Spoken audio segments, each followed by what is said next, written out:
The sense of time was kind of messed up for me.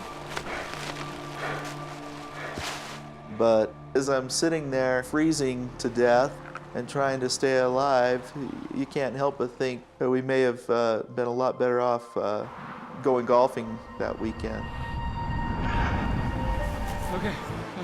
I remember feeling a shift in his movement and believing he was going to jump to the floor because it really wasn't that far. I let go.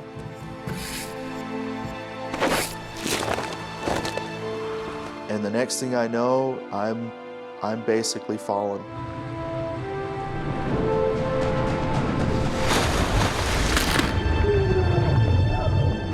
Justin!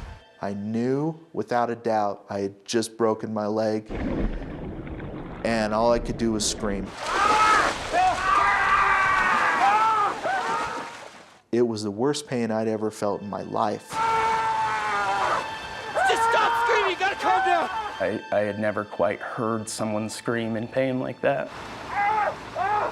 It was a really helpless feeling to hear him scream like that in pain and not be able to do anything for him. Just take it easy, bro!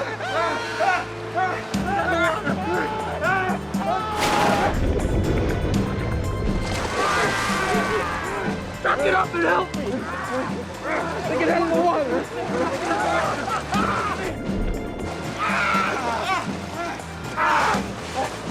Come on! And I could really feel how bad he was hurt.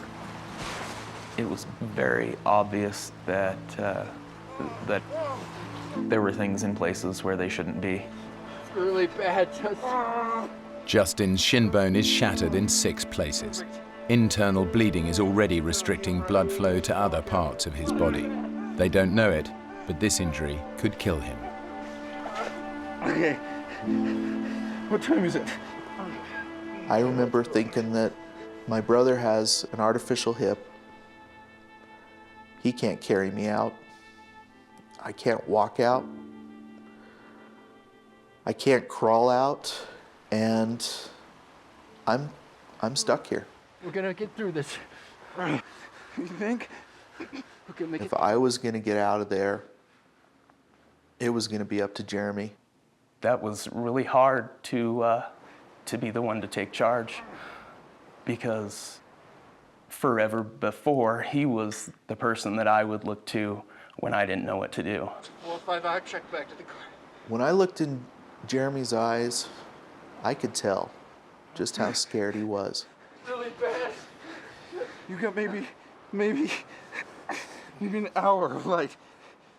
I was gonna leave him there and hike out, which is really hard to do, for the fact that, one, it's my brother that I know and love very much, and two, that real soon I'm gonna be by myself. Okay, you're gonna have to move me.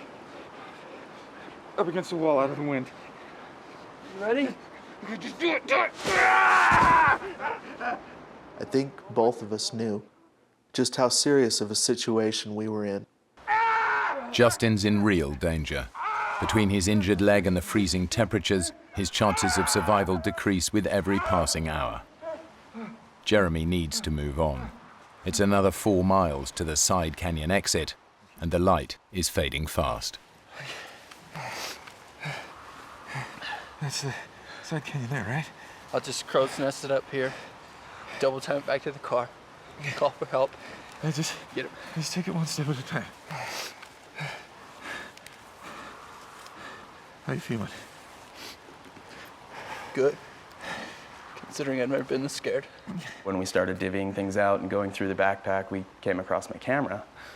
And one of the last things that we did was take a picture of each other, because I remember saying, well, we better take a picture of each other if we don't ever see each other again. I thought that maybe I might never see him again. And those things, yeah, those things go through your head. Remember what I was saying about you being my least favorite brother?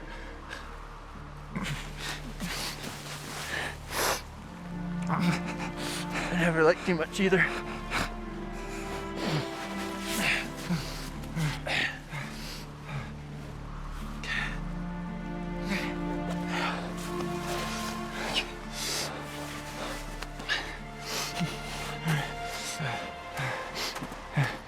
Hey, chair. Yeah. Yeah. How do you think the hike's going so far?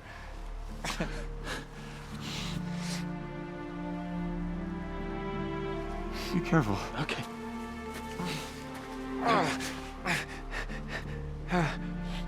I could see him for a while before he went out of sight. And I remember telling him, think happy thoughts. And you can do it. According to the trail notes, Jeremy should be out of the canyon in 4 hours. But so far, the route has proven more difficult and far slower than expected. I think we were both pretty confident that I was going to be out soon and I could call someone and we'd get him out of that canyon.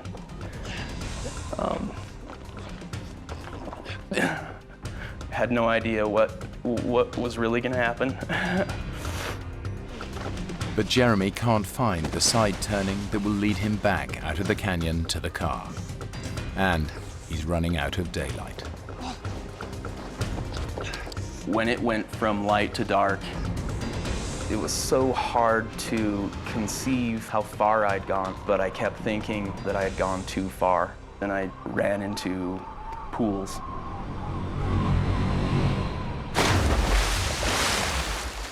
And lots of them. At that point, I didn't have a choice whether I was going to get wet or not. What I was looking for was the last canyon that would take me back to near where we started. And I had these trail notes in a pocket on the side of my leg, which was open. It was unzipped and didn't realize that. I looked down and watched water wash into that pocket and wash my trail notes out. It's so murky and so muddy, you can't see anything in it. But just probing through the water with my hands, trying to find it, I couldn't find it. So I continued on. It's been 5 hours since Jeremy left his brother, and there's still no sign of the side canyon.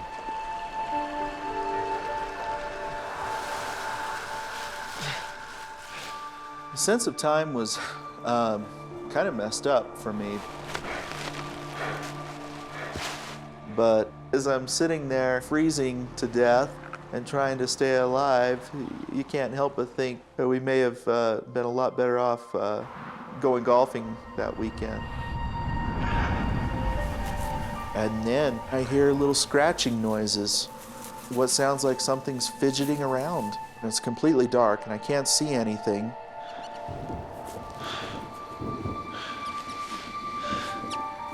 Hey. What are you doing down here? As soon as I located this little guy, it was kind of great to have somebody there with me, even if it was a little mouse. A nut? A raisin? A freeze-dried banana? Get some of that in here. You look like a nut kind of guy to me. Oh, personally, I prefer the raisins. We kind of became pals there for a little while. And then he scurried off. I was almost sad to see him go.